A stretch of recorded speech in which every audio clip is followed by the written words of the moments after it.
কি অবস্থা হয়েছে, মৌলিক অধিকারের উপরে আক্রমণ।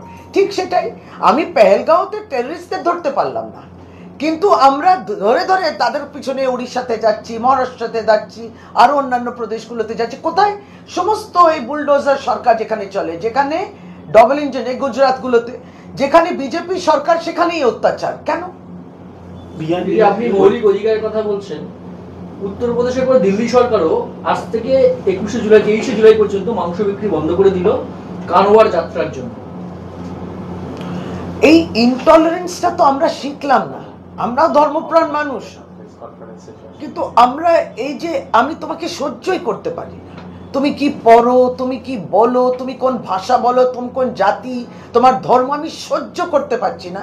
এই পরিস্থিতিতে কোনোদিনই ছিল না ভারতবর্ষ, এবং আমাদের ধর্ম এই পরিস্থিতিতে ছিল না।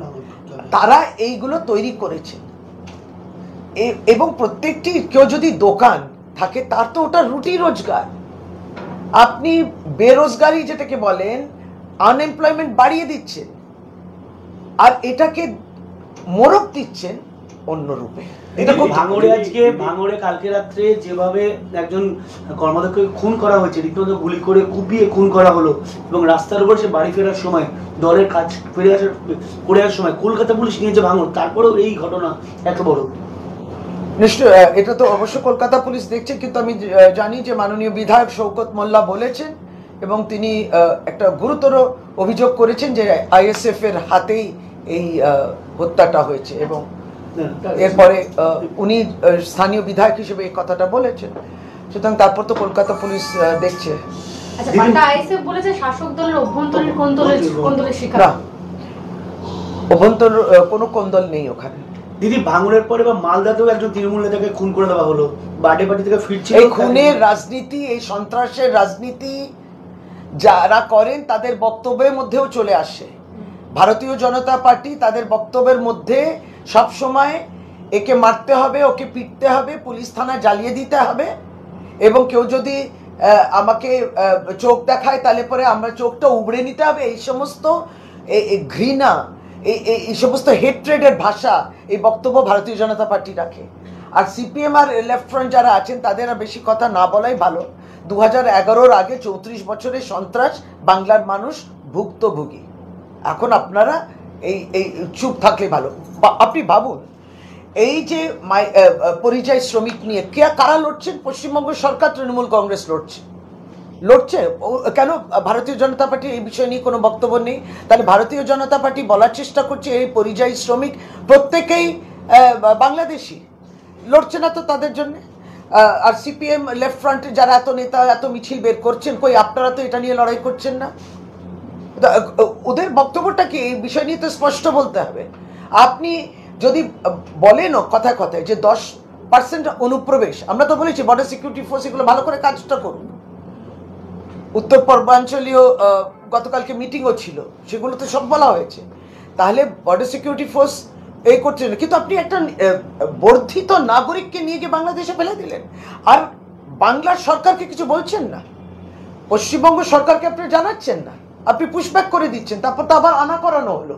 এই সমস্তটা ইলিগাল হচ্ছে। একটা কেস কিন্তু এই যে ডিটেনশন করছে, কিন্তু একটাও কেস রেজিস্টার করছে না, এটা আনলফুল ডিটেনশন, যার জন্য হেভিয়াস কর্পাস করে আজকে হিয়ারিং হচ্ছে। দিদি, কালকে মোহন ভাগবত একটা গুরুত্বপূর্ণ কথা বলেছেন যে 75 বছর বয়স হলে দাড়ি টানা উচিত রাজনীতিতে। অনেকেই বলছেন যে পরোক্ষভাবে কি তাহলে মোদির বয়স তো 75 পেরিয়ে গেছে, সেদিকেই কি ইঙ্গিত?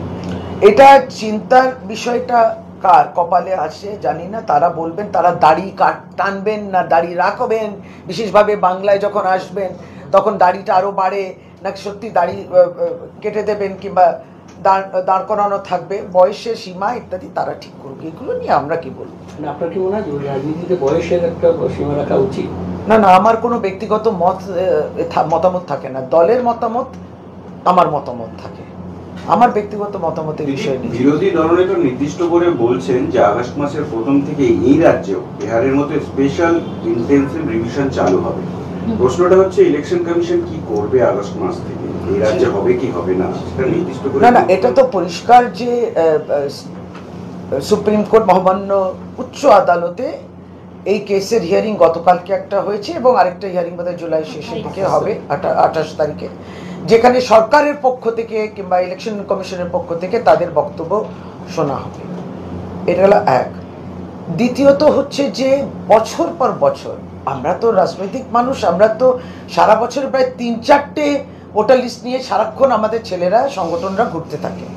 তাহলে বছর পর বছর এই রিভিশন হয়ে যাচ্ছে, নতুন নাম তুলছে, যারা মৃত তাদের নাম বাদ যাচ্ছে, অনেক সময় আমরাও বলি এরা এখানে থাকে না, শিফটেড ভোটার ইত্যাদি সবটা হচ্ছে। তাহলে কি হচ্ছিল এত বছর ধরে?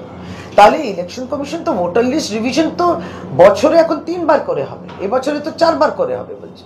তাহলে হচ্ছে তো, তাহলে এত বছর তাহলে ইলেকশন কমিশনে বলুক যে আগে ইলেকশন কমিশন কাজটা ঠিক হয়নি।